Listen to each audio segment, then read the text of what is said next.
I want to take a minute and talk about something that it really kind of sticks in my craw and has for quite a while now. But it is the legalistic viewpoint that church ordinances, church orders, church commands, church commandments must be obeyed to the letter of the law. These things have to be done. And this right here is this website, this particular web page is a perfect example of what it is that I'm about to talk to you about, is these church ordinances. You've got some real right-wing activists here who are pronouncing that the church ordinances of baptism and communion are absolutely necessary in the life of a Christian. And some people would even go so far as to say that these ordinances are absolutely necessary in order to receive salvation, Christ's salvation. Brothers and sisters, nothing could be further from the truth if you read the Bible. If you actually read the Bible, find out for yourself that that is absolutely preposterous. It's ridiculous. But here's this particular website, and we're going to look at this. You know, this talks about baptism, and yes, they did a lot of baptizing. I'm not gonna doubt 1 minute that Christ did not baptize, that John the Baptist did not baptize, that the disciples did not baptize. I'm not going to doubt that for 1 minute. However, I'm also not going to doubt that they walked wherever they went. Every place they had to go, they walked. There were horses available. There were mules available, but they walked. So does that mean that Christians are supposed to walk today? They also wore a cloak and tunic. Am I to understand that I'm not to wear shirts and pants and trousers and a jacket, that I'm supposed to wear a cloak and tunic when I go into a town and I preach the gospel of Jesus Christ? Am I supposed to be wearing a traditional cloak and tunic? The problem is religious teachers, religious leaders pick and choose what they want to follow and what they don't want to follow. And in large part, I think a lot of that comes from the Stone Campbell Restoration Movement, Alexander Campbell and his influence. Let's look at this. I want to, not just baptism and not just people that get hung up on baptism. And you know, here are all these pictures and these examples, but also communion. Right here's this website, middletownbiblechurch.org. You're welcome to look this up yourself. But these people go so far as to say that Jesus ordered us to take communion. Here's the thing that just really kind of bugs me. Yes, Jesus talked about communion and baptism, but I've got 3 biblical examples that I'm about to show you where Jesus talks about the most important ordinances that oftentimes these churches who insist on baptism and communion, they will literally trip over the 2 most important commandments in order to keep these 2 commandments right here. They'll trip over these next 2 ordinances. This is taken from the Restoration Movement on Wikipedia, but I've highlighted it. We'll go down here to, I want to show you again what essential and non-essential, and this comes from Alexander Campbell. This is what Alexander Campbell deemed as essential. Alexander used the Christian Baptist. That was a journal that he wrote to address what he saw as the key issue of resurrecting the apostolic Christian community, systematic and rational manner. He wanted to clearly distinguish between essential and non-essential aspects of primitive Christianity. Among what he identified as essential were congregational autonomy, which means the church is responsible, each individual church is responsible for its own rules and regulations, a plurality of elders, which means there's more than one elder in a congregation, also weekly communion and immersion for the remission of sins.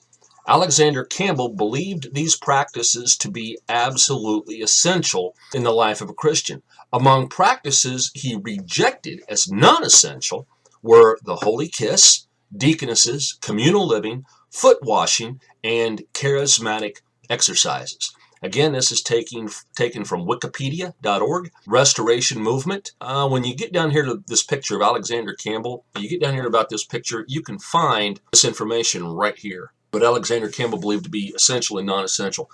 His beliefs that he wrote about in the Christian Baptist, his beliefs molded and shaped many of the Christian churches in the Midwest today, if not all the United States of America. They highly influenced a lot of their decisions, a lot of their ideas. Nowhere here does Alexander Campbell list the two most important commandments that Jesus Christ himself gave to us. Doesn't list them. The two most important commandments that I'm alluding to right now are these two right here. They can be found in Mark 12, verses 28 through 34. They can be found in Matthew chapter 22, verses 34 through 40, and also in Luke chapter 10, 25 through 28. So I want to take a look at those. The greatest commandments. Love the Lord your God with all your heart, all your mind, all your soul. Love your neighbor as you love yourself. These are the two greatest commandments. They're the most important orders. A command is an order. An order is an ordinance, period. I've honestly not found a church whose ordinances are love the Lord your God with all your heart, all your mind, all your soul, and love your neighbor as you love yourself. No. Most times they trip over those two ordinances in order to make sure that they keep the ordinances of baptism and communion. Mark 12, verse 28, one of the teachers of the law came and heard them debating. Notice that Jesus had given them a good answer, and he asked him, of all the commandments, which is the most important? The most important one, answered Jesus, is this. Hear, O Israel, the Lord our God, the Lord is one. Love the Lord your God with all your heart, all your soul, all your mind, and with all your strength. The second is this. Love your neighbor as you love yourself. There is no commandment greater than these. I wonder who told the Baptists that there is no commandment greater than that. You know, and if the Baptists believe in baptism, does that mean that the people who believe in communion are communists? Okay, Baptists and communists. So who told or who neglected to tell the Baptists and the communists that these two commandments were the two most important commandments? I don't see baptism and communion listed here as the most important commandments. And if baptism and communion are not the most important commandments, what in the world are they doing in your church doctrine? What are they doing there? They should be the most important commandments. That should be the most important commandments in the church's doctrine. And it should be listed as such. These are the most important commandments. Love the Lord your God with all your heart, all your mind, all your soul, all your strength. Love your neighbor as you love yourself. Okay. Well said, teacher, the man replied in verse 32. You are right in saying that God is one and there is no other but him. To love him with all your heart, with all your understanding, with all your strength, and to love your neighbor as yourself is more important than all burnt offerings and sacrifices. Wow. Do you think this is more important than communion? Do you think it's more important than being baptized? What would Jesus say? What's Jesus saying right here? What would Jesus do? What's Jesus doing right here? Yes, it's more important, little Timmy. It's more important. Loving the Lord your God with all your heart, all your mind, all your soul, all your strength, loving your neighbor as you love yourself is more important than keeping the ordinance of baptism, than keeping the ordinance of communion. And I would argue that tooth and nail. When Jesus saw that he'd answered wisely, he said to him, you are not far from the kingdom of God. And from then on, no one dared ask him any more questions. Okay, there's one example. Let's go over here to Matthew chapter 22 and see what Matthew wrote about. Hearing that Jesus had silenced the Sadducees, the Pharisees got together. One of them, an expert in the law, tested him with this question. Teacher, which is the greatest commandment in the law? Jesus replied, go ye and be baptized. Go ye and take communion. No, that's not what Jesus says. Jesus says, love the Lord your God with all your heart, with all your soul, with all your mind. This is the first and greatest commandment, and the second is like this. Love your neighbor as you love yourself. All the law and the prophets hang on these two commandments. What are the law and the prophets, you ask? Okay.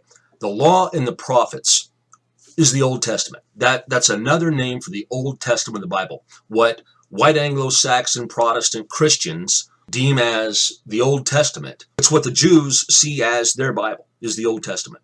Okay? The Old Covenant, the Tanakh, the Torah, the Nevi'im, and the Ketuvim is the Tanakh. It's the law and the prophets, and that's exactly what the law and the prophets are. All of the law and the prophets hang on those two commandments. Love the Lord your God with all your heart, all your soul, all your mind. Love your neighbor as you love yourself. Again, I don't see baptism and I don't see communion anywhere in the greatest commandments. And this here, here it is from another book, another source. Let's look at one more source. Luke chapter 10, parable of the Good Samaritan. On one occasion, Luke 10:25 is where I'm at. On one occasion, an expert in the law stood up to test Jesus. Teacher, he said, what must I do to inherit eternal life?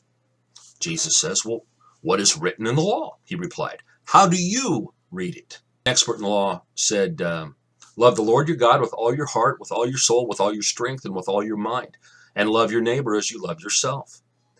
Jesus said, you answered correctly. Do this, and you will live. So it goes on to say he wanted to justify himself, so he asked Jesus, who is my neighbor? And this is where Jesus tells the parable of the Good Samaritan. According to hermeneutics, if it's repeated in the Bible, it's important. And here we have 3 examples from 3 different sources. It's repeated. The most important commandments, the most important ordinances are love the Lord your God with all your heart, mind, soul, and strength, and love your neighbor as you love yourself.